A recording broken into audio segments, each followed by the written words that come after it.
ben voilà, c'est la bonne. Ça fait une demi-heure que j'essaye de tout mettre en place correctement, l'image, le son. Bienvenue au nouvel épisode de podcast de Lana Tricot. Voilà, moi c'est Anna. Et ceci n'est pas Lana Tricot, ma boutique de laine, on est chez moi. On est en deuxième semaine de confinement par le virus Covid-19. Et du coup, j'enregistre toutes les semaines exceptionnellement pendant cette période. Donc j'espère que, que vous êtes contentes et contentes de me retrouver et que, que vous allez bien dans la situation actuelle et que vous vous portez au mieux possible, ainsi que votre famille et vos amis et voilà, tout ça. Donc nous, ça va très bien.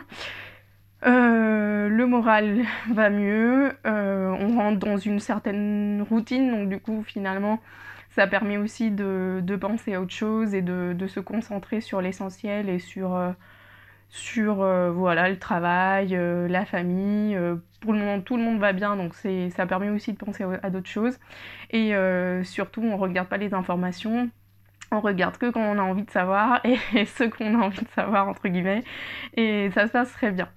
Avant de commencer sur le contenu du podcast où je pensais ne pas trop avoir à vous... Alors c'est la phrase bateau que toutes les podcasteuses utilisent. Je pensais ne rien avoir à vous montrer puis finalement j'ai beaucoup de choses. Et bon, cette fois-ci c'est pas une phrase bateau, c'est vraiment la vérité. Je pensais qu'en une semaine, j'aurais pas le temps de faire ou de vous montrer quoi que ce soit, mais finalement, comme on est confiné à la maison et que j'ai le temps de pouvoir prendre plus de pauses, ou quand je fais des pauses, c'est sur des choses, des loisirs créatifs et compagnie, et finalement, j'ai pas mal de choses à vous montrer. Ce qui, je pense, ne serait pas possible en temps normal de travailler à la boutique. Donc avant de commencer tout ça, je souhaitais vous remercier, mais vraiment pour le soutien que vous avez apporté lors de l'épisode précédent où je vous racontais du coup la situation actuelle pour la boutique et pour moi, et aussi un commentaire qui m'avait choqué et peiné lors du podcast, pas le précédent mais celui d'avant. Donc juste pour vous remercier, mais vraiment beaucoup, vous êtes nombreux sur Patreon et du coup c'est vraiment très sympa. J'ai commencé déjà à mettre du contenu avec des vlogs et tout ça, et je suis en train de finaliser, vous allez voir, le cours de stick qui est proposé aux personnes qui prennent le niveau le plus haut. En fait, c'est des cours et des tutoriels qu'ils ont plus, donc le cours de stick c'est le prochain. J'espère vraiment pouvoir l'enregistrer la semaine prochaine, parce que là il est presque finalisé au niveau du contenu de ce que je voulais apporter sur ce cours, donc il reste plus que l'enregistrement en fait et l'édition. Et voilà, oui, et donc à part les remerciements, j'ai reçu des centaines de commentaires aussi bien sur YouTube, sur Instagram, sur Patreon, des mails, vraiment j'en ai eu de tous les... Et puis ça m'a vraiment permis déjà de me remonter le moral sur cette situation que nous sommes en train de vivre, et du coup c'est vrai que c'est hyper sympa que vous ayez pris le temps. Alors c'était pas du tout l'objectif de ça, mais je vous remercie. Mais c'est vrai que vous ayez pris le temps de me féliciter sur mon travail, ou de soutenir l'ANAE, ou de juste transmettre que le podcast vous plaît et que vous êtes là.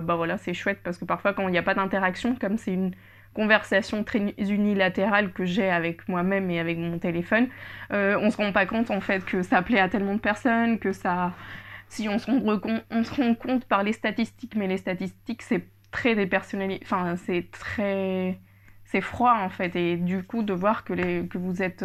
il y en a toujours qui commentent et qui sont là habituellement, mais il y en a d'autres qui ont pris le temps de commenter, de me faire un petit mot, et du coup c'est vraiment très très sympa de votre part. Merci beaucoup.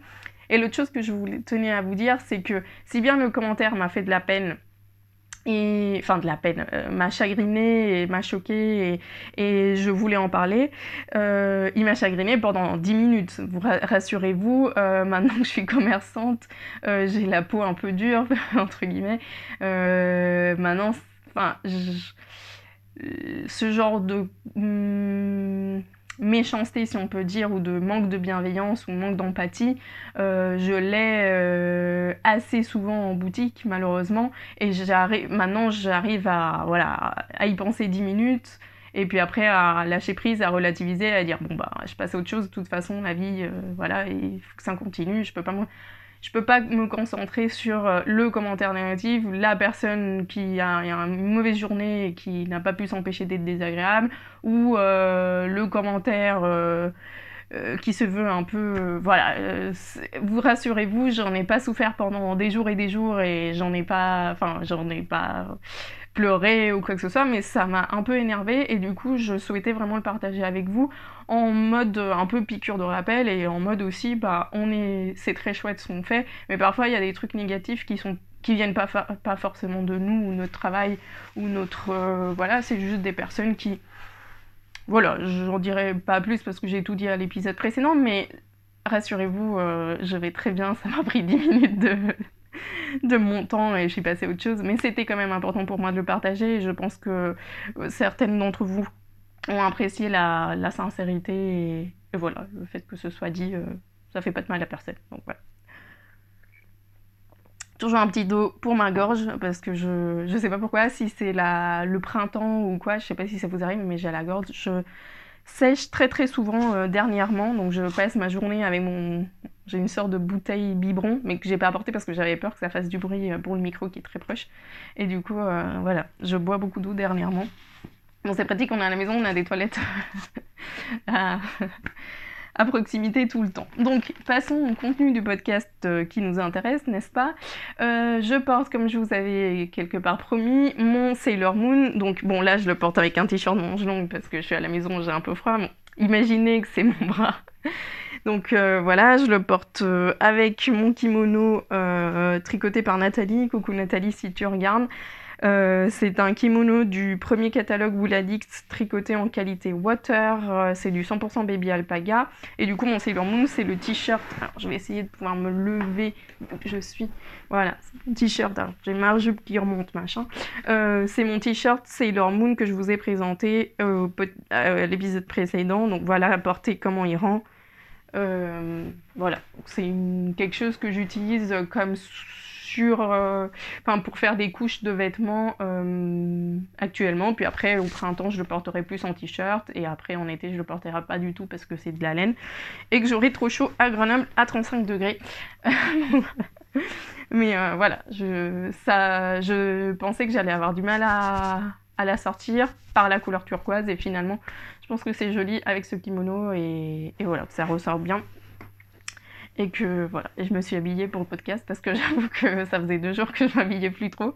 Ainsi, je suis allée à la boutique, mais j'ai juste mis un truc rapide, mais là, je suis habillée comme si si je sortais dans la rue. Donc là, donc voilà, si vous avez d'autres questions, je pense que j'ai tout dit sur l'épisode précédent, donc vous pouvez aller voir la partie projet fini de l'épisode précédent pour avoir les infos sur le Sailor Moon. Qui est un patron normalement qui a un manche 3/4 et moi j'avais pas eu assez de laine donc je l'ai fait en version t-shirt. Est-ce que j'ai des projets finis ? Oui, j'en ai 2 en tricot. Alors aujourd'hui on va parler tricot, filage, couture. Ouais, donc c'est le programme. J'ai 2 projets finis et je vous ai apporté tous mes projets en cours du moment parce que j'ai fait du nettoyage quelque part et alors parce que je me situe. J'ai fait un peu du nettoyage de projet boulet, j'ai détricoté des trucs, enfin voilà. Et du coup, j'ai fait Bon, j'avais pas non plus un gros bazar au niveau des projets, hein, je vous rassure. Mais bon, là, je vois plus clairement ce que j'ai. Donc, pour le premier projet fini, c'est ce que j'avais commencé la semaine dernière. Ce sont mes chaussons feutrés. C'est le patron Una. Pareil, je vous mets toujours sous le lien les liens de mes fiches Ravelry. Alors la fois dernière, j'ai édité le podcast très joliment en mettant les noms, tout ça. Je ne le ferai plus parce que même si l'édition en soi ça prend du temps, mais c'est pas non plus ce qui prend le plus de temps. Ce qui prend du temps, c'est le téléchargement du document sur YouTube À la maison, j'ai pas de fibre, donc ça prend plus de 24 heures à ce que vous ayez le podcast sur YouTube. Ce que je trouve fort dommage, parce que le côté sympa aussi du podcast, c'est que ce soit plus ou moins immédiat. Et du coup, et puis que moi aussi, j'ai pas à être là, à passer 2 journées entières pour que tout soit mis en ligne. C'est fort pénible. Donc, je ne ferai plus les jolis mots et les... Hein. Vous avez de toute façon, comme d'habitude, les liens sous la vidéo. Et vous pouvez me poser des questions si jamais il y en a, sur les commentaires. Qu'est-ce que j'allais vous dire aussi? Non, c'est tout. Voilà, donc il n'y aura pas les mots, mais il y aura les liens comme d'hab. Le patron de Mouf. Oui, c'est des moufs pour les pieds, mais c'est des chaussons. Très facile à suivre, il est en anglais, c'est un patron gratuit. Non, pardon, c'est un patron payant que j'ai trouvé un peu cher pour ce que c'est comme patron, parce que c'est pas que j'ai trouvé ça cher, mais je trouve que pour un patron payant, il pourrait avoir plus de taille.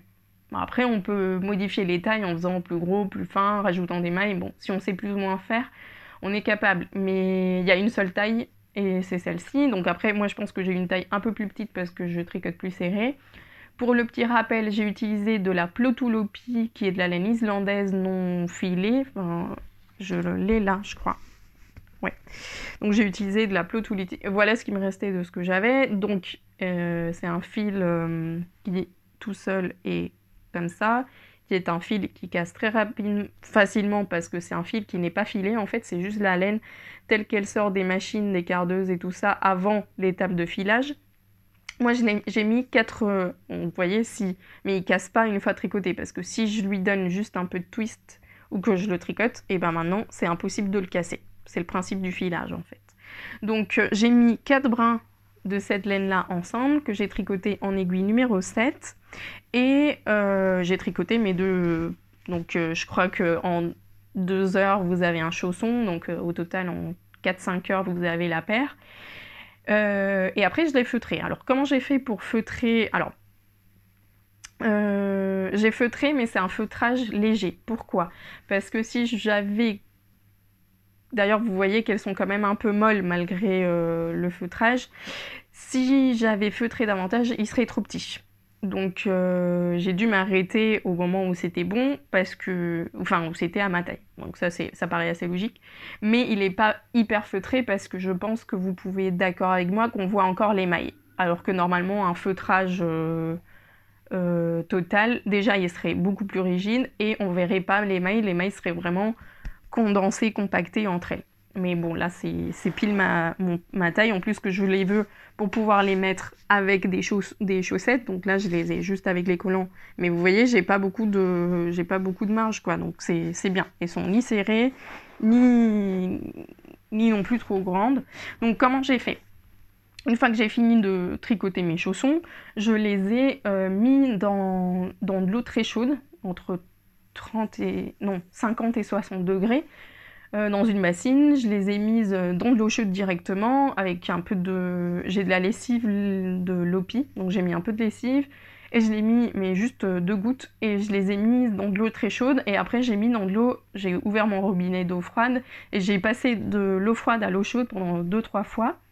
Et quand j'ai vu que ça commençait à se durcir un tout petit peu, je l'ai mise dans une machine à laver à 60, avec une petite serviette, vous savez les petites serviettes pour les mains là, bah, une dans chaque chausson, et une grosse serviette de bain, une serviette plus que de bain, c'est une serviette de plage là, les grosses très grandes, et du coup pour que ça tourne, donc j'ai laissé...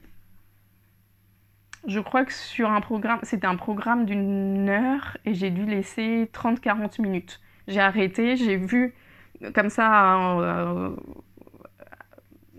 j'ai vu que plus ou moins ça pouvait être ma taille, j'ai comparé avec mon pied, donc elles étaient assez mouillées, donc j'ai fait voilà doucement, et j'ai vu que plus ou moins c'était ma taille, donc j'ai arrêté, j'ai mis en essorage, j'ai essoré le tout, et je les ai laissés sécher comme ça.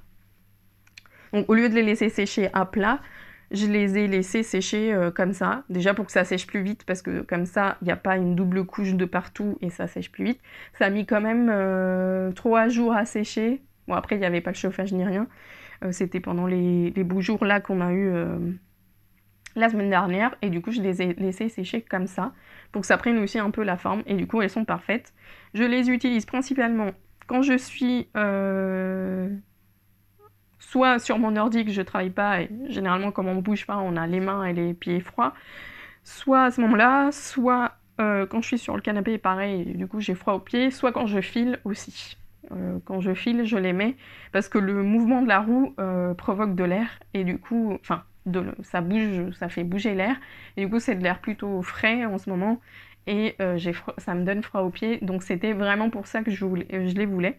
Donc ça fait un peu des pieds de gnome, de lutin ou comme ça, mais c'est très chaud, c'est très agréable à porter, très confortable. Comme elles sont pas feutrées, disons durcies, elles sont assez souples et voilà, c'est agréable. Donc vraiment très très facile à faire, très rapide. Si vous avez des grosses restes de laine ou vous pouvez mélanger, pareil, imaginez que vous avez 2 fils de worsted ou 3 fils de worsted de différentes qualités, mais qui sont bien non superwash, hein.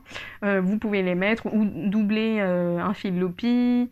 Voilà, vous pouvez vraiment faire. Et puis, quand vous êtes en train de feutrer à la machine, vous arrêtez tous les 30-20 minutes pour voir à quel stade ça en est et que voilà, vous ne vous retrouvez pas avec des choses trop petites ou encore trop grandes. Donc là, c'est du 38, on va dire. Parce que moi, je fais du 37,5. Et là, comme elles ont un peu de marge, parce que c'est pour mettre aussi avec des chaussettes en laine, bah, c'est du 38. 38, 39, à la limite, pour des petits 39, ça pourrait passer aussi. Donc voilà, quand je les ai tricotés, ça devait bien être un 41, je pense. Donc ça a quand même rétréci de quelques tailles. Et voilà, qu'est-ce que je vous dis d'autre? Bah rien.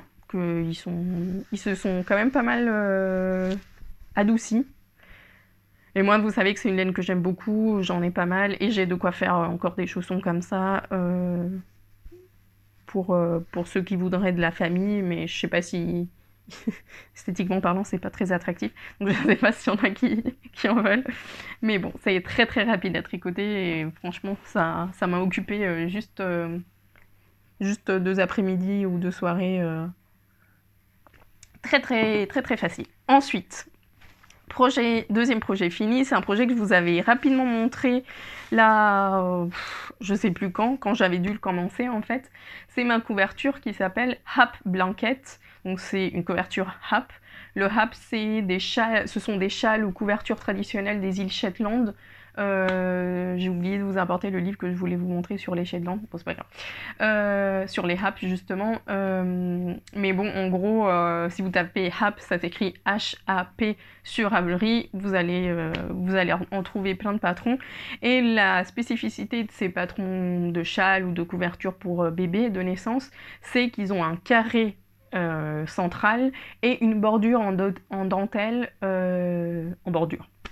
Donc cette couverture-là, c'est une couverture créée par Isolda et le patron est en anglais, c'est un patron payant et il est tricoté en très grosse laine, en laine bulky.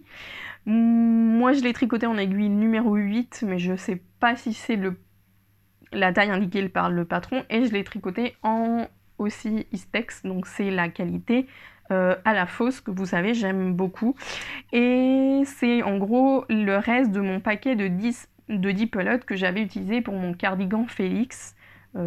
Si vous suivez le podcast un peu, vous savez de quoi je vous parle, mais sinon vous pouvez aller sur ma page Ravelry, c'est le cardigan Félix que j'avais tricoté aussi dans cette couleur là, qui est la couleur 87. Et l'autre couleur, j'ai plus gardé l'étiquette, mais c'est un bordeaux très foncé, avec de légères touches bleues, turquoise et rose. Je sais pas si ça se voit. Et en gros, c'est une couverture carrée, donc même principe, vous avez un carré central ici présenté avec des rayures, et la bordure en dentelle. Donc ça, c'est une bordure assez classique pour un Hap. Donc souvent, il peut y avoir des rayures de couleur, et c'est assez simple à faire. C'est des mailles ensemble ici, et après, une maille jetée, des mailles ensemble ici, et vous voyez le principe. Donc voilà, donc j'avais fait le carré en point mousse hyper rapidement, ça se fait super rapidement. Et la dentelle aussi, hein, j'ai tout fait très rapidement, c'est juste que j'ai fait une grosse pause entre les deux. Pourquoi je l'ai fini maintenant? Et je sais pas, mais j'ai comme une envie de finir un de mes projets qui attendait depuis quelques mois. Et celui-là, j'avais envie de le faire maintenant parce que si je le faisais pas maintenant, après ça allait être un peu difficile avec l'été, surtout mois d'août et compagnie. Ici dans notre appart, il fait assez chaud, donc je me voyais pas du tout tricoter ça pendant l'été. Donc je me suis dit, si je le finis maintenant, je pourrais même en profiter encore un tout petit peu. Mon but étant d'avoir une couverture qui soit légère et chaude et que je puisse gérer à la taille que je veux. C'est-à-dire que si je veux pas couvrir mes jambes entières, bah, je la plie en deux comme si c'était un grand châle et je la mets sur mes genoux. Si je veux couvrir la totalité de mes jambes, bah, je la mets en diagonale, donc comme ça. Vous voyez rien, mais comme ça en diagonale, et du coup ça va couvrir jusqu'à mes pieds. Et si je veux que ça couvre juste mes jambes, et ben je la mets en carré. Enfin voilà, elle est assez versatile, elle est très légère. J'ai utilisé, enfin très légère, oui, ça reste quand même très léger. Il y a moins de 500 grammes de laine ou 500 grammes parce qu'il y a 4 pelotes et demie de grège et une pelote de Bordeaux entière. Donc c'est pas plus de 500 grammes, 500 grammes de couverture, c'est très très bien pour une couverture qui est épaisse. Quoi d'autre? Oui, seule modification que j'ai faite, c'est que comme j'allais pas avoir assez de laine Bordeaux, normalement c'est les 4 derniers... Non, les 2 derniers rangs et le rabattage, donc 3 rangs, sont faits avec le Bordeaux. Mais moi j'avais pas assez de laine, donc qu'est-ce que j'ai fait? J'ai pesé avant de finir, j'ai pesé ce qui me restait de la pelote, d'une pelote grise. J'ai fait tout un rang, j'ai repesé et j'ai vu que un rang c'était 11 grammes. D'accord? Donc sachant que pour un rang j'ai besoin de 11 grammes de laine, j'ai pesé mon restant de laine Bordeaux et j'avais 17 grammes. Donc j'allais pas avoir assez pour faire les 3 rangs au total qui me restaient. Je savais qu'il me restait pour un rang et du coup j'ai préféré tout finir en gris et finir la bordure en Bordeaux pour que ça fasse le joli contraste quand même à la fin. Donc voilà, c'est vraiment la seule modification que j'ai apportée à ce patron parce que par manque de laine. J'ai vraiment joué au yarn chicken parce qu'il me reste, je sais pas moi, 3 grammes de la couleur Bordeaux. Et sinon, il me reste presque une pelote entière de la grise. Grise grège, voilà, vous voyez la couleur.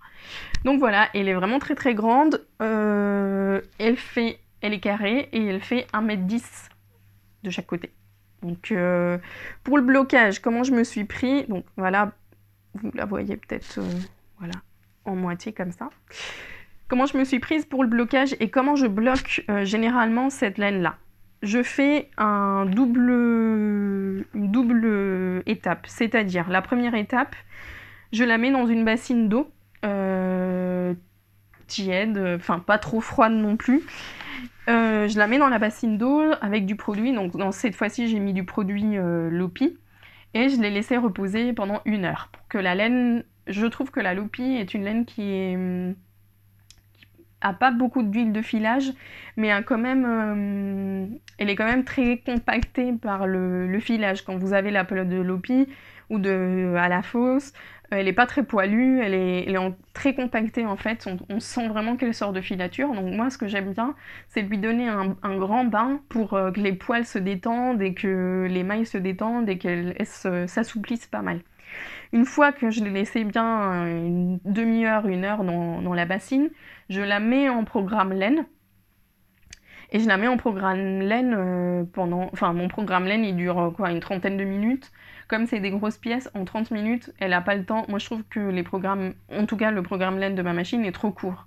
Et du coup, ça ne laisse pas vraiment bien la laine s'imbiber d'eau pour après nettoyer pendant le lavage. Donc j'aime bien faire le pré-lavage avant, donc qu'elle se trempe bien et que voilà.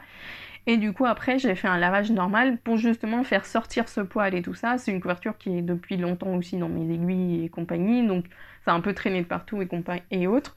Donc j'ai fait un lavage normal avec un essorage c'est toujours un lavage à froid avec un essorage à 800 tours.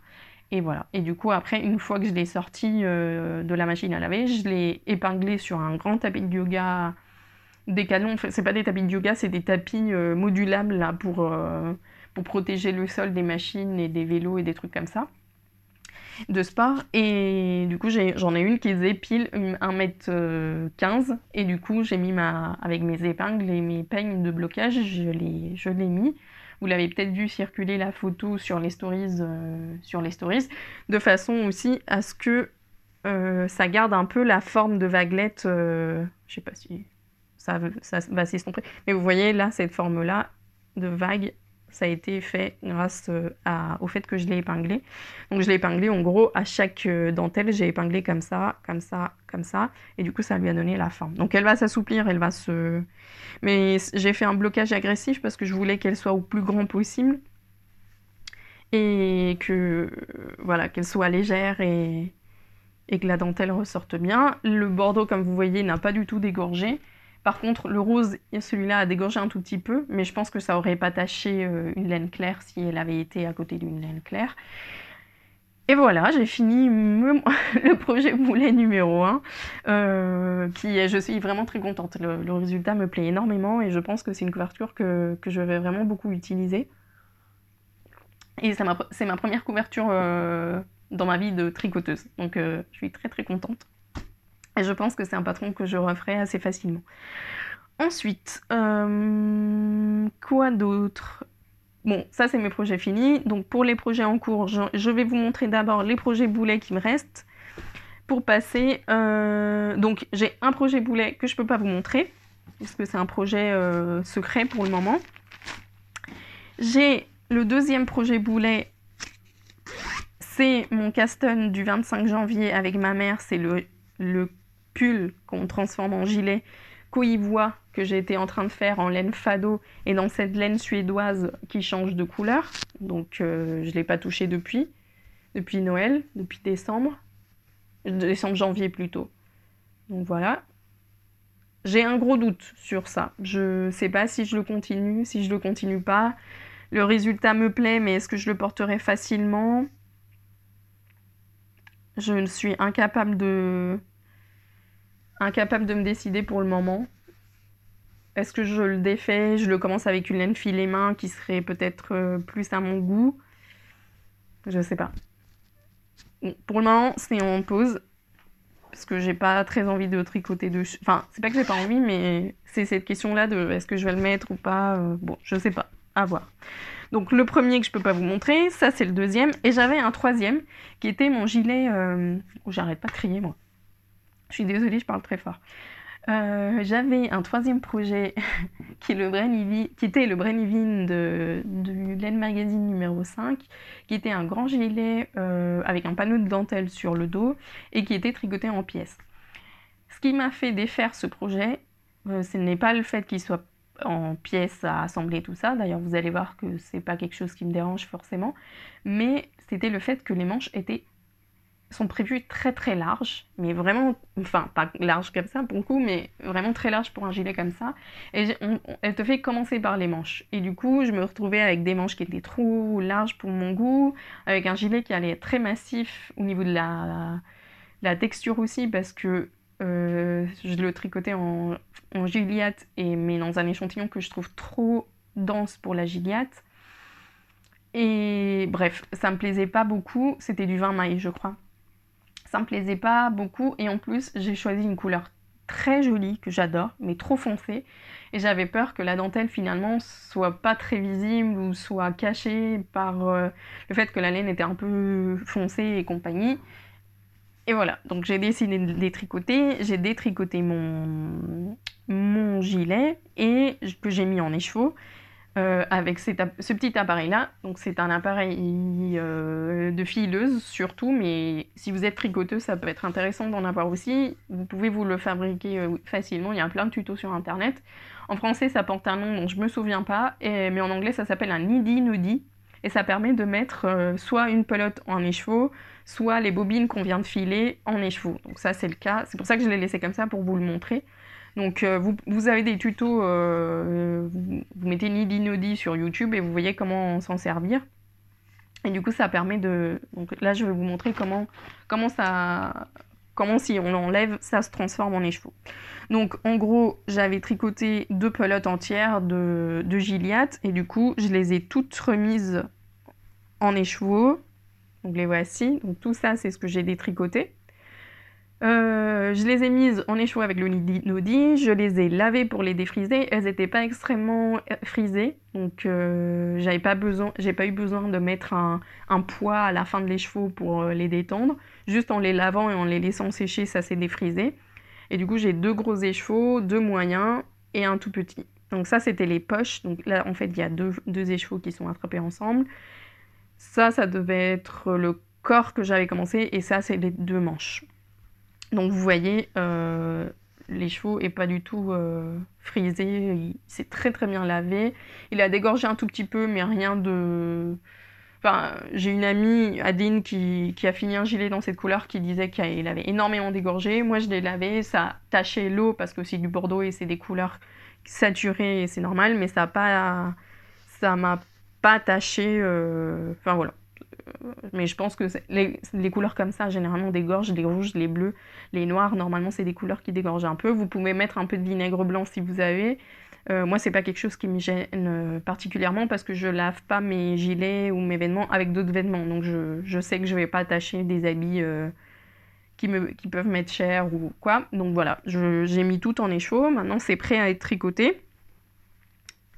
Et comme j'étais impatiente et que j'avais pas envie d'attendre à que ça sèche et que j'avais 2 pelotes entières, j'ai commencé par une des pelotes que j'avais. Donc c'est, vous voyez, c'est la qualité Gilliatt d'Herum Natura, vous connaissez très bien, c'est le coloris Merlot. Donc c'était un des nouveaux coloris qu'elles avaient sorti pour cet hiver. Et là j'ai presque fini une pelote, ça c'est ce qui me reste de la pelote, la première pelote que j'ai commencé à tricoter. Et je tricote un gilet, donc voilà. Ça c'est le corps, donc je tricote un gilet, je ne sais plus comment il s'appelle parce que je suis ce genre de podcasteuse. Non, mais en fait j'ai une très mauvaise mémoire pour les noms des patrons, mais comme d'habitude je vous le mets sous le lien. Donc là je ne sais pas si vous voyez, on tricote en même temps la bande de boutonnage et le reste du corps. Donc on a 7 cm et demi de côte de 1. On tricote en même temps la bande de boutonnage et après le reste c'est du jersey. Alors ce patron, déjà, je l'ai trouvé sur Ravelry un jour où je me suis dit, tiens, je vais aller voir sur Ravelry, ça fait longtemps que j'y vais pas voir un peu les nouveaux patrons et tout ça. Et ce jour-là, il y avait plein de patrons que je connaissais pas en première page. Et en fait, c'est parce qu'il y a une créatrice qui a mis des patrons gratuits grâce à la situation actuelle de coronavirus et compagnie. J'arrête pas de dire et compagnie. À cause de cette situation, elle avait mis des patrons gratuits. Et il y avait ce gilet là, donc il m'a beaucoup plu, je l'ai téléchargé, je crois qu'ils sont gratuits jusqu'au 31 mars, mais je suis pas sûre de ce que je dis. En tout cas il était gratuit, je l'ai téléchargé, ça m'a vraiment beaucoup plu, et je me suis dit tiens avec cette laine là, je pourrais le faire, donc voilà, ça n'a pas trop tardé, comme c'est une laine qui a été maintenant détricotée 2 fois, parce que j'avais commencé par un patron de Carrie Bodge Stick Hodge que je n'avais pas compris, je n'arrivais pas à m'en sortir avec le patron, il y avait une étape qui coinçait, du coup j'avais détricoté, j'avais monté le Brainivine que j'ai détricoté, et maintenant celui-là. C'est Sassy, je sais pas quoi, cardigan, enfin, vous verrez sur mes notes du podcast. Et c'est un patron qui se tricote entièrement en morceaux, donc on a le devant, le dos, les manches, et qui se tricote en bottom-up, donc disons un patron classique, bottom-up en morceaux.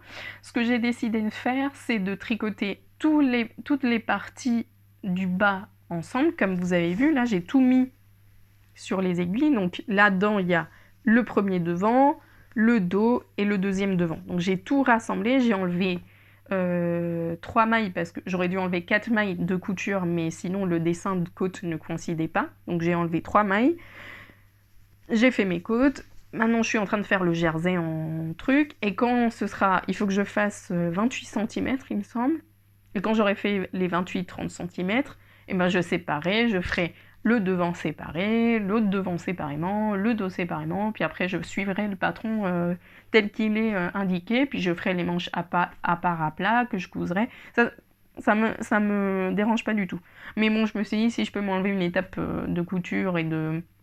C'est moins la couture en fait qui me gêne, c'est le devoir d'avoir 3000 petits morceaux à assembler après. Donc là, j'ai décidé de au moins le corps le faire toute d'une même pièce. Comme la Gilia, je la connais bien, je sais que c'est une laine qui tient bien, qu'elle va pas se déformer s'il n'y a pas de couture et autres. Donc voilà, ça j'ai fait ça en deux jours. Enfin, j'ai fait les côtes pas hier, avant-hier, et ça j'ai fait hier pendant que je parlais avec les amis, voilà, donc ça c'est en 5 mm, ça va assez vite. La seule chose que j'ai modifiée, enfin, à part le fait de tout mettre ensemble, cette modification-là, la deuxième modification que j'ai faite, c'est que j'ai mis, ici elle vous dit de tricoter en 4 mm et le corps en 5 mm. Moi j'ai fait en 4,5 et en 5, parce que on a, comme je vous disais, alors elle est pleine de poils, c'est un de mes regrets, c'est d'avoir pris cette couleur, enfin, non parce que je l'adore, mais quelque part, avec les poils de mon charroux, ça va être insupportable. Donc j'ai mis du 4,5 et du 5 et pas du 4 et du 5 parce que on tricote la bande de boutonnage en même temps. Et j'avais peur que s'il y avait un gros changement entre les deux, ça se voit trop sur la bande de boutonnage. C'est la première fois que je fais la bande de boutonnage comme ça du même coup. Donc j'avais peur que ça fasse trop serré ici avec du 4 et après trop lâche ici avec du 5. J'avais pas envie d'avoir une très grosse différence de ça. Donc du coup, j'ai fait en 4,5. Donc il y a des boutonnières assez grosses. Je sais pas quel type de bouton je vais mettre qui soit aussi gros qui se libère pas. Sinon, ce que je ferais, c'est que je ferais une petite couture sur la... Comme la Gillette est très élastique, je trouve que ça fait de très grosses boutonnières. Et j'ai pas envie de mettre des boutons de 3 cm. Ouais. Donc voilà. Je suis assez contente, je sens que maintenant c'est la définitive, mais on verra. Donc ça c'est pour le troisième projet boulet, qui en fait est plus une laine boulet qu'un projet boulet, mais il est reparti dans le tricotage et je suis bien contente. Donc ça c'est premier projet en cours entre guillemets. Les autres vous les connaissez, donc il y a le t-shirt ST. Non, ça c'est pas le t-shirt ST. Le t-shirt ST que je fais en lin. Je l'ai mis un peu en pause parce que j'en avais un peu marre de tricoter là-dessus, mais j'ai quand même avancé un tout petit peu. Je suis presque à la fin de la longueur de corps que je voulais, mais comme vous voyez, je n'ai pas vraiment beaucoup avancé. Donc je vous rappelle, c'est un t-shirt en lin de Justina Lorkowska, le ST. Donc ça, j'ai pas vraiment avancé parce que je me suis concentrée sur ma couverture, j'ai avancé sur les autres projets. Donc ça, ce sera, puis c'est pas urgent non plus, donc la prochaine fois que je le prendrai, je pense que je serai monoprojet dessus, je le finirai et ce sera bon. Le troisième projet en cours, c'est mon pull que j'avais monté pour le confical qu'on fait avec Cindy de mon Chip Shop. Donc c'est sur son forum Ravelry, vous êtes beaucoup de participantes et le groupe a une chouette ambiance. Par contre, j'ai pas eu trop le temps d'y aller, de partager avec vous. Je m'excuse, mais voilà, finalement j'ai pas mal de travail et pas mal d'occupation, donc voilà. Mais bon, je continue quand même sur le cal. Là, je pense que sur le podcast dernier, je devais être à peu près là. Donc vous voyez, j'ai bien avancé quand même. Et maintenant, je suis passée, donc jusqu'ici, la couleur principale est la bleue et la contrastante la grise. Et au bout d'un moment, on inverse et maintenant la couleur principale est la grise et la contrastante est la bleue. Et c'est maintenant comme ça que ça va se passer parce qu'en vrai, la couleur principale, c'est la grise et pas la bleue. Donc voilà, je suis assez contente. Bon là, c'est un peu frisé parce que c'est de la superwash et que... Mais au blocage, ça va être très très joli. Donc voilà, je suis assez contente et j'aimerais vraiment me mettre en monoprojet avec ça, mais j'aurais pas la patience. Donc c'est pour ça que j'ai d'autres petits projets en même temps.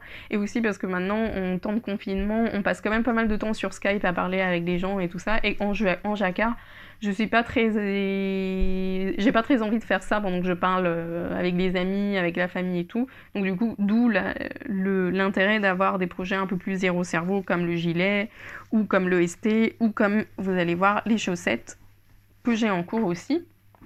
Donc les chaussettes, vous les avez déjà vues la fois précédente et je vous avais dit que j'allais les détricoter parce qu'elles étaient trop serrées. C'était un patron, le The Olympia Socks, qui avait un tout petit peu de jacquard et c'était trop serré pour moi. Donc j'ai tout défait l'autre jour pendant un live que j'avais fait sur Instagram. Et maintenant j'ai tout refait mais en rayures toutes simples. Je trouve que ça va mieux parce que j'avais pris des couleurs qui étaient finalement pas très... Si, elles sont contrastantes, mais vous voyez quand ça tombe sur des couleurs proches ou des couleurs foncées, le jacquard était pas très joli. Donc là, j'ai fait juste des rayures toutes simples. Voilà, basique. Et j'ai déjà commencé mon talon. Je vais faire un talon renforcé avec la laine Mondim. Donc la rose, c'est la Mondim. Et le coloris speckle machin, c'est la laine de Cindy. C'était une soque blanche. Voilà, je vous avais montré, ça se présente comme ça. Et du coup, vous tirez du fil et vous tricotez la laine. Donc ça, c'est de la superwash chaussette classique. Merino nylon. Et la Mondim, c'est du 100% laine de Retrosaria. Vous savez ce que c'est. Pas besoin de présenter davantage. Donc j'ai fait des côtes 2 à 1, les rayures. Et bon, les côtes de 1, c'était les côtes des Olympia Socks. Et après, je suis en train de faire le talon. Donc ça, je le prends vraiment que quand j'ai des moments... Ça a été fait... j'avais tout détricoté pendant le live, j'avais tricoté un peu, j'avais fait un Skype avec une amie, un autre Skype avec une autre amie, et puis voilà. Donc c'est des chaussettes un peu Skype et de sociabilité actuellement. Donc voilà, mon petit pochon, mon dim. Et voilà pour le tricot, c'était rapide, ma foi. Ah non, un dernier truc, mais ça c'est vraiment pas très... c'est plus anecdotique qu'autre chose, c'est que je suis en train aussi de tricoter des échantillons. Maintenant, je les ai bloqués. Donc ça, c'est des échantillons que je suis en train de tricoter pour le cours de stick que je prépare pour Patreon.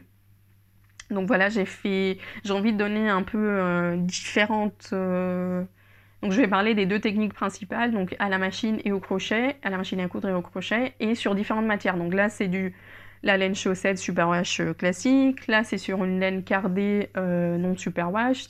Donc voilà, j'ai envie de faire différents... Là, je vais en faire en coton.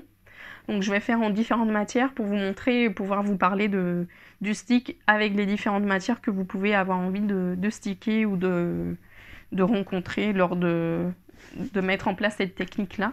Donc voilà, il m'en reste encore 2 à tricoter. Mais ça se fait assez rapidement.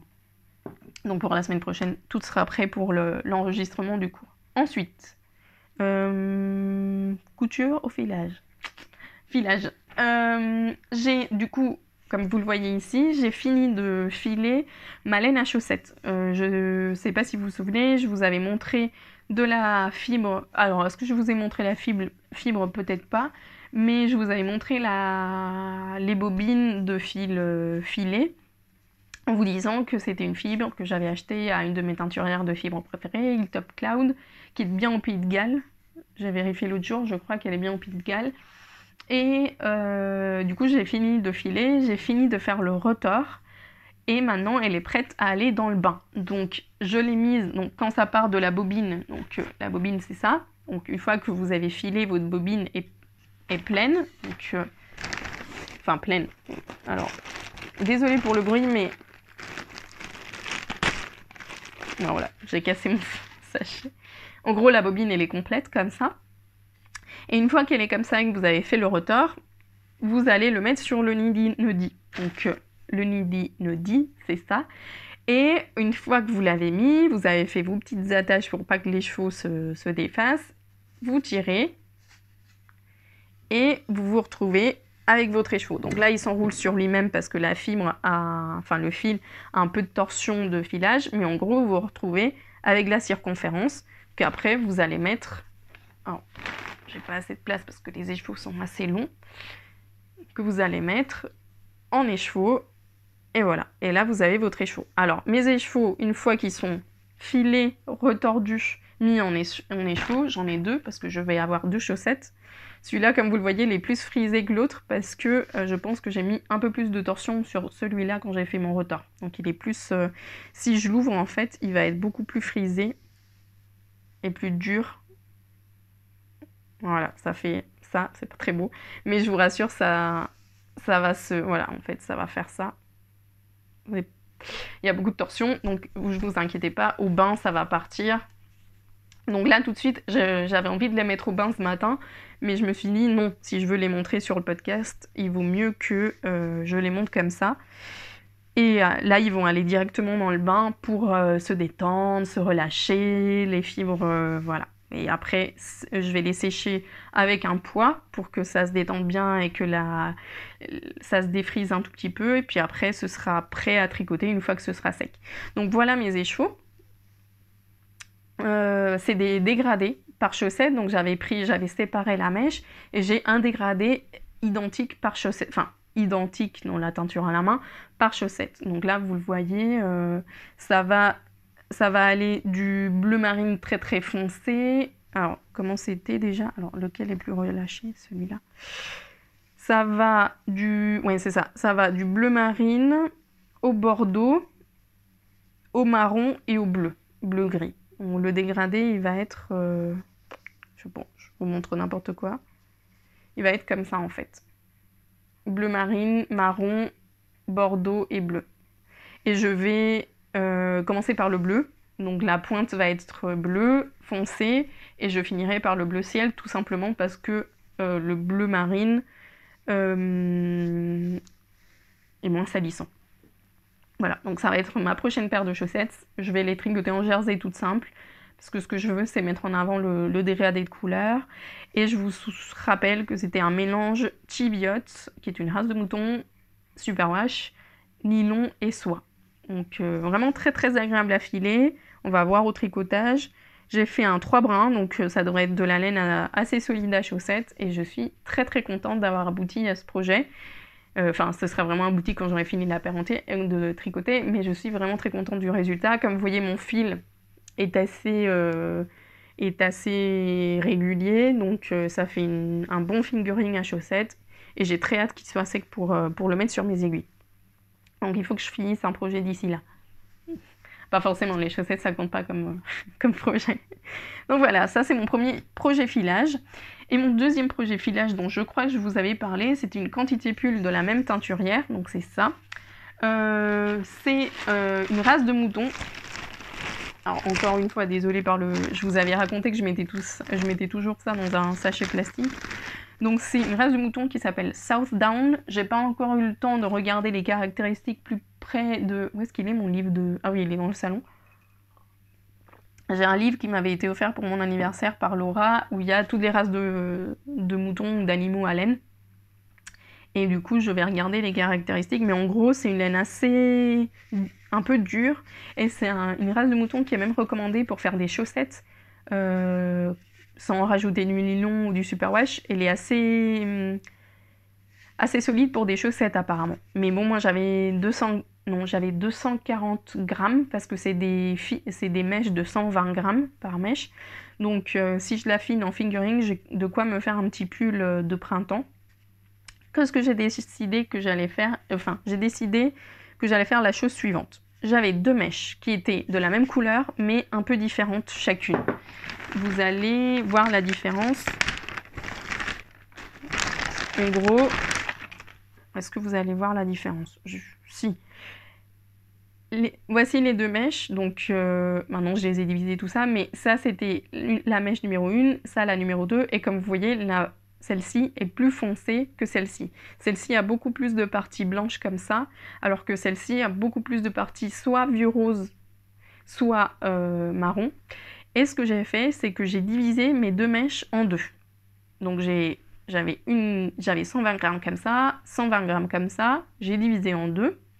Mais au lieu de diviser, disons, de couper à la moitié, j'ai divisé la mèche en longueur. Donc j'ai séparé comme ça et j'ai divisé comme ça. De façon à garder la même répétition de couleurs. Bon, ça, c'était un choix. Et j'ai mis la moitié d'une mèche et la moitié d'une mèche dans un même sachet. Donc ça va faire un écheveau. Donc de façon à avoir toutes les couleurs mélangées. Donc ça va être un écheveau de 240 grammes. Et là, j'ai commencé mon premier écheveau pour le coup. Donc là, j'ai filé une mèche entière, donc la moitié d'une mèche, pardon. Et là, il me reste, donc ça c'était la plus foncée, et là, il me reste à filer la plus claire. Et une fois que je les aurai filées toutes les deux, je ferai un 2 brins. Donc je vais faire 2 écheveaux de 2 brins pour tricoter un pull. Comme vous le voyez, je suis en train de le filer assez fin pour avoir une light fingering ou fingering à la fin et pouvoir avoir le plus de métrage possible pour me faire un petit pull d'été. J'ai envie d'avoir un yoke tout simple, mais pour mettre en valeur les couleurs de ça. Donc vous voyez, il y a du marron, du violet, du parme, il y aura même sur la deuxième, il y a même un tout petit peu de turquoise, mais qui va être très estompé par le filage. Il y aura du blanc, il y aura... Voilà, c'est vraiment de très très chouettes couleurs. J'avais acheté ça initialement pour me faire un des châles d'Andrea Mori qui est tricoté avec la Spin Cycle, là, ouais, Spin Cycle. Mais finalement, je préfère me faire une grande pièce avec ça. Je suis très contente. La laine n'est pas douce. Elle ne gratte pas, mais elle n'est pas douce. Mais elle est très très agréable à filer. Ça, j'ai filé ça en, je sais pas, 2 heures. Ça a été assez rapide. Donc j'avais envie, j'ai commencé avant d'avoir fini mon projet chaussettes parce que vous vous souvenez, je vous ai dit, une fois que vous finissez les bobines, il faut les laisser se reposer. Donc j'ai profité que celle-ci reposait pour pouvoir faire le retard, pour pouvoir commencer l'autre projet. Donc maintenant, elles s'étaient assez reposées, j'ai bien laissé 48 heures. Normalement avec 24 heures, ça a suffi, mais bon, j'avais pas eu le temps, donc je les ai bien laissés 48 heures, et puis après j'ai fait le retard, j'ai attendu 24 heures, je les ai mises en écheveau, et maintenant je vais les laver. Donc voilà, donc là je commence un projet pull, mon premier projet pull, et je suis très contente. En filage, je suis très motivée parce que je me suis libérée d'une bonne partie de mon stash qui ne me rendait pas forcément très très heureuse, que j'aimais et tout ça, mais je voyais pas trop ce que j'allais en faire. Et j'ai décidé, contrairement au tricot, où le tricot c'est vraiment libre cours à l'imagination et j'achète, si j'achète un écheveau ou j'achète une quantité pull, c'est pas grave. En filage, j'ai vraiment décidé d'avoir des fibres pour des projets en concret. Alors, pas forcément pour des projets tricot, mais pour des projets filage. Donc parfois, ça va être juste 100 grammes, mais parce que j'ai juste envie de filer cette fibre et de la voir évoluer en laine. Mais là, par exemple, c'était vraiment un gradient chaussette parce que j'avais envie de faire une chaussette avec ça, ou là c'était, bon, j'avais 200 grammes, bah, finalement j'ai décidé de faire un projet pull, donc je me suis vraiment libérée, j'ai quasiment tout déstaché, et maintenant quand j'achèterai de la fibre, ce sera vraiment de façon consciente. J'ai aussi une quantité pull grise en Gotland, mais c'est pas du teint, et il faut que je trouve une méthode de filage pour le Gotland qui le transforme pas en corde et qui soit un fil agréable à tricoter. Ça, c'est un autre projet filage aussi. Je pense que quand j'aurai fini tout ça, je commencerai ce projet pull aussi en Gotland. Mais j'ai 1 kilo, donc j'ai largement de quoi faire un fil un peu plus épais aussi.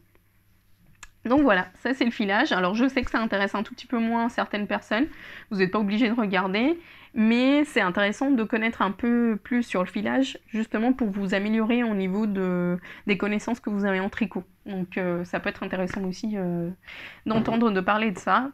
Et voilà, et du coup, moi j'aime beaucoup le filage.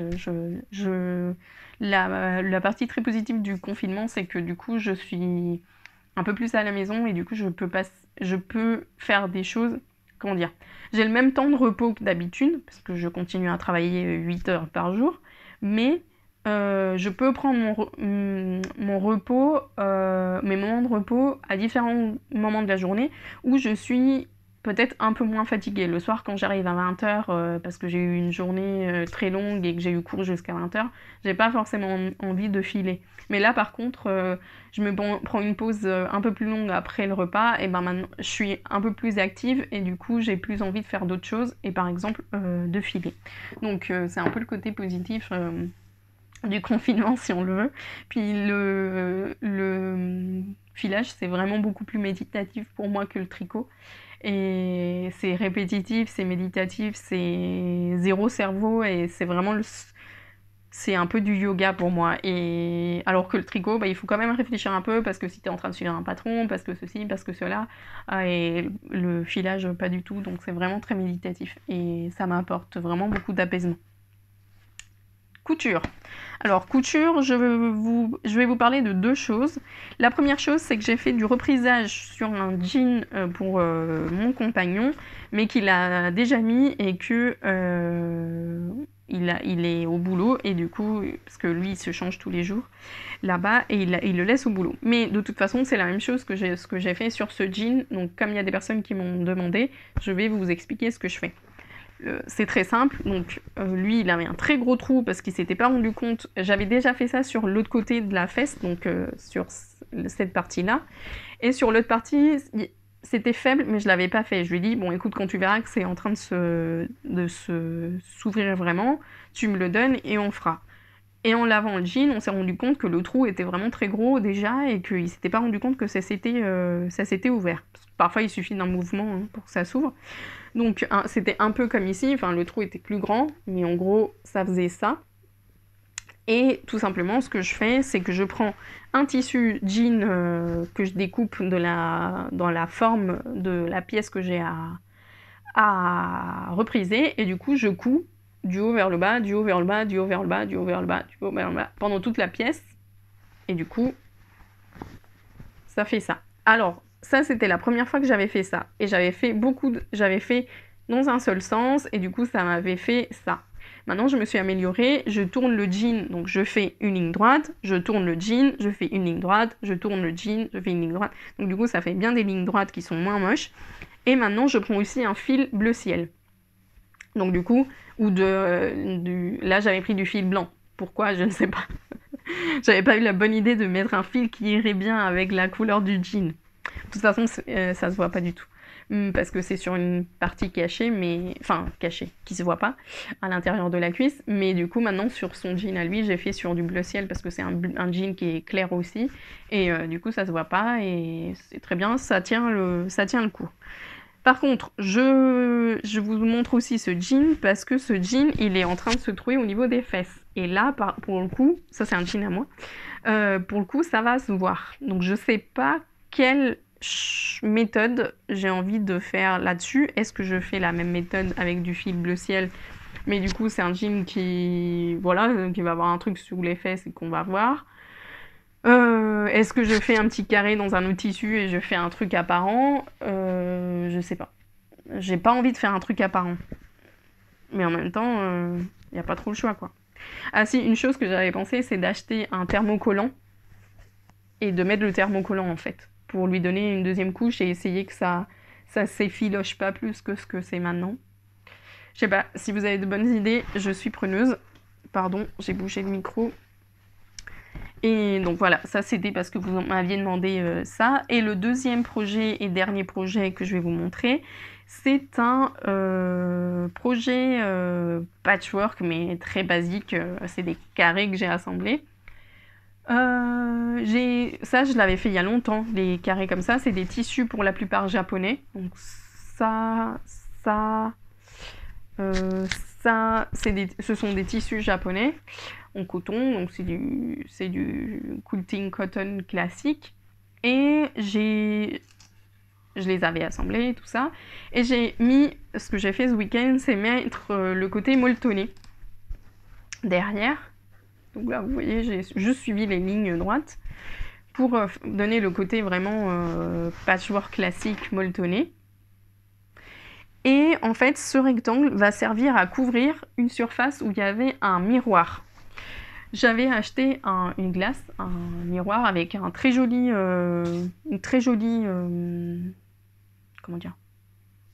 structure pour la boutique, mais en fait je l'ai commandé sur internet, j'ai été très intelligente et il est arrivé le miroir était cassé, la glace était complètement cassée. Par contre la structure était en très bon état et elle est toujours aussi jolie, je regarderai parce qu'elle est là. Et du coup j'ai eu l'idée de faire un rectangle comme ça pour le coller à la partie où j'étais censée avoir un miroir, et du coup pouvoir accrocher des choses ou des échantillons, enfin des petits papiers, des annonces, parce que je compte le mettre dans l'atelier, dans la boutique. Et du coup, voilà, comme c'est molletonné, on va pouvoir accrocher, ou juste comme ça en déco et mettre des petites plantes, parce qu'en plus c'est une sorte de support où il y a un petit rebord, donc on peut mettre des petites plantes, enfin voilà, c'est très sympa. Donc voilà, j'ai fini ça, maintenant il me reste plus qu'à voir comment je vais l'accrocher au support. je ne sais pas trop. En plus, comme on peut pas aller en boutique et autres, ben ça va peut-être attendre la fin du confinement. Mais au moins, j'ai déjà fini cette partie-là qui traînait depuis plusieurs mois, mais que j'avais jamais le temps ou le courage ou l'envie de faire. Et là, maintenant, j'ai profité que j'avais un peu plus de temps à la maison pour pouvoir le faire. C'est vrai que en semaine, je suis très peu à la maison et du coup, j'ai moins l'occasion de pouvoir avancer sur ce genre de choses. Donc, voilà. C'était le projet du week-end. Ça, j'ai fait ça le week-end dernier. Enfin, ce week-end, pas dernier. Et je pense que je vous ai tout présenté. Pour la semaine prochaine, j'espère... Alors, je pense pas que j'ai fini des projets tricot. Ce serait un peu ambitieux quand même. Je vous montrerai la laine déjà. Alors, peut-être que j'aurai monté les chaussettes. Ça dépendra de la vitesse de séchage. Et voilà, je vous montrerai les avancées. Je pense que je vais faire un peu de couture ce week-end. Et voilà, est-ce que j'ai d'autres choses à vous dire? Non, je pense qu'on va s'arrêter là. Je vous souhaite une excellente semaine. J'espère que ce petit podcast vous aura permis de vous détendre un tout petit peu devant moi et avec votre tricot. Et voilà, j'espère que je vous aurai tenu compagnie. C'est un peu le but de ces podcasts hebdomadaires. Et que ça se passe bien, que vous tenez le coup. Et je vous dis à très bientôt, à la semaine prochaine. Salut!